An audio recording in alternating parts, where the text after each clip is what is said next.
Good morning, Miss. This is the works of globalization and interculturality. Globalization and interculturality effects in Peru. Final exam, academic product 4. My name is Nancy Rufran. The introduction of the present work. These papers outlines the basic concepts and elements of globalization and interculturality in Peru, how they affect us, and how we can improve the make the most of this tool that opens doors for us, while avoiding losing our identity and in the process.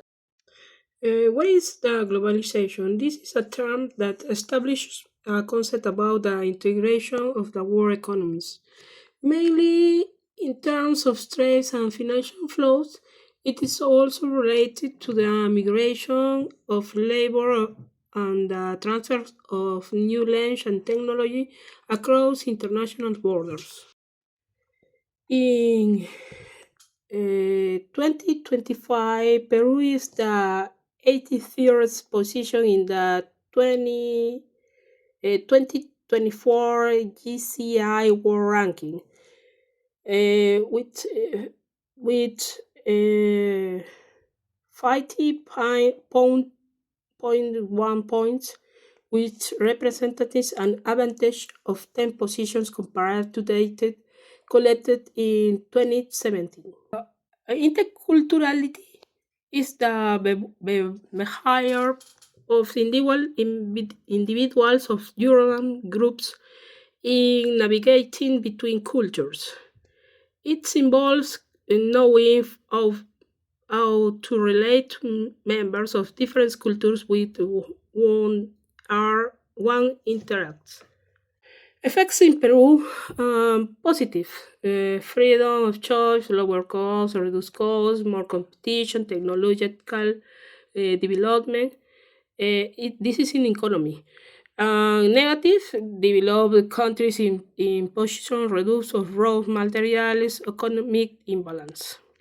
In politics, develops of international economic politics is the positive and negative application of international policies without establishing mechanisms to avoid social inequality. Cultural, positive.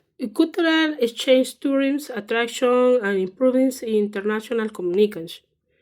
In negative, it affects national identity, loss of smaller indigenous language, modification of customs. Social, it improves social interaction. There are no border limits. It's the positive. And the negative, it's increased social inequality with a sector of poverty and sharpen social conflicts. And in employment, the positive employment in less developed countries rise due to the low cost of their workforce. And negative, employment increase in developed countries due to the cost of labor. My opinion, the globalization is good, but there is an economy improvement in the state, but it's not evident across to the entire population. No, uh, the excessive exploitation of natural resource generating the loss of ecosystems necessary for the survival of the regions. Education as technology improvement and innovation, but the cognitive development of children is not reflects. Peru is the country that have less increments in tourism, but also accepts towards and the migration of people of other countries seeking economic improvements. There are between increase in our cultural production, which is improving the country's international ranking. However, agriculture development isn't visible in all parts of the country.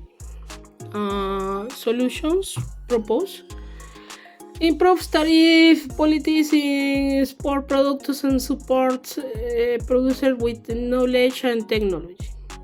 To raise awareness among raw materials exploiters to improve their process and remedially ecology. Establish customs controls to identify migrants to why make crimes and limit access to the national territory.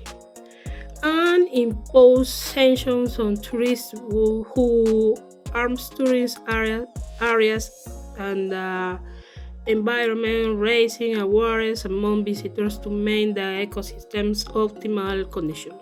Conclusions: globalization is a significant element in that develops every country. It helps improve people's economies and leads to better living conditions. Interculturality in globalization can be limited by different ideologies and cultures when they interact, but it helps in understand and absorbing them. Unfortunately, in many cases, it's evident that the gap and difference between the wealthy and the poor are widening, and furniture, migration, and crime are increasing.